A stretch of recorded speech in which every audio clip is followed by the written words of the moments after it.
মুসলমানদের প্রথম কিবলা আল আকসা। মক্কা মদিনার পরে ইসলামের তৃতীয় গুরুত্বপূর্ণ স্থান। আল আকসা পৃথিবীর নির্মিত দ্বিতীয় মসজিদ।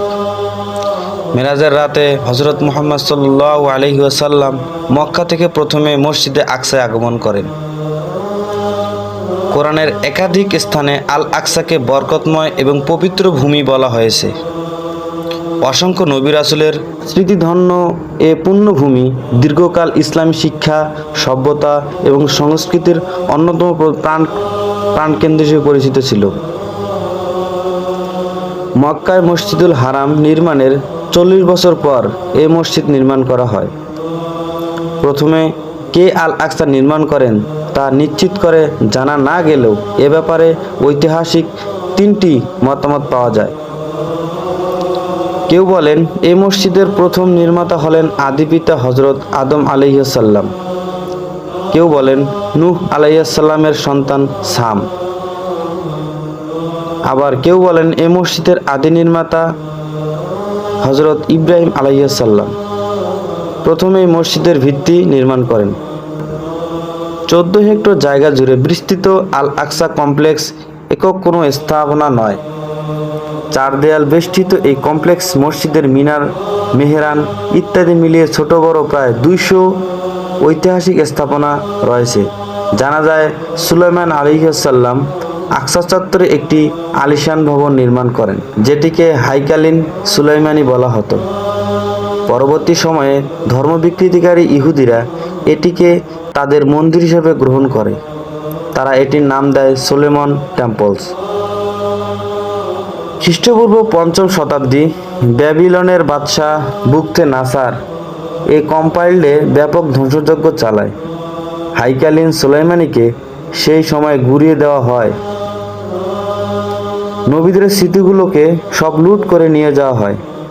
এই ঘটনার 70 বছর পর খ্রিস্টপূর্ব 380 সালে তৎকালীন ইরানের সম্রাট বাবেল শহর জয় করে। তার অনুকূলে ইহুদিরা আবারও বাইতুল মুকাদ্দেসের দখল নেয় এবং আবারও তারা সলোমন টেম্পল নির্মাণ করে। এটিকে তারা সেকেন্ড টেম্পল হিসেবে নাম দেয়। এরপর 98 বছর পর গ্রিক সম্রাট অ্যারোস্ট্যাটিস গোটা ফিলিস্তিন দখল করে সলোমন টেম্পলকে গ্রিক উপাসনালয়ে পরিণত করে। পরবর্তী সময়ে 312 খ্রিস্টাব্দে রোম সম্রাট কনস্টান্টিনোপল খ্রিস্ট ধর্মের দীক্ষিত হলে জেরুজালেমের খ্রিস্টানদের আধিপত্য প্রতিষ্ঠিত হয় এবং তাদের বিশ্বাস অনুযায়ী আল আকসা কমপ্লেক্স যিশুকে ক্রুশবিদ্ধ করা হয়েছিল, ফলে এখানে তারা একটি গির্জা প্রতিষ্ঠা করে। এ সময় বহু নবী এবং আল্লাহ প্রতিনিধিকে হত্যাকারী ইহুদি সম্প্রদায় ভূমিহীন এবং আশ্রয়হীন হয়ে পড়েন। কোরআনে ঘোষিত ইহুদি জাতির প্রতি লাঞ্ছনার প্রতীক হিসাবে আধুনিক ইসরায়েল প্রতিষ্ঠার আগ পর্যন্ত তারা ভূমিহীন থাকে। এর কিছুদিন পরেই ইসলাম এবং মুসলমানদের ওপর নেমে আসে ভয়াবহ দুর্যোগ। 1099 খ্রিস্টাব্দে ক্রুশের বাহিনী জেরুজালেম সহ সিরিয়া দখল করে নেয়।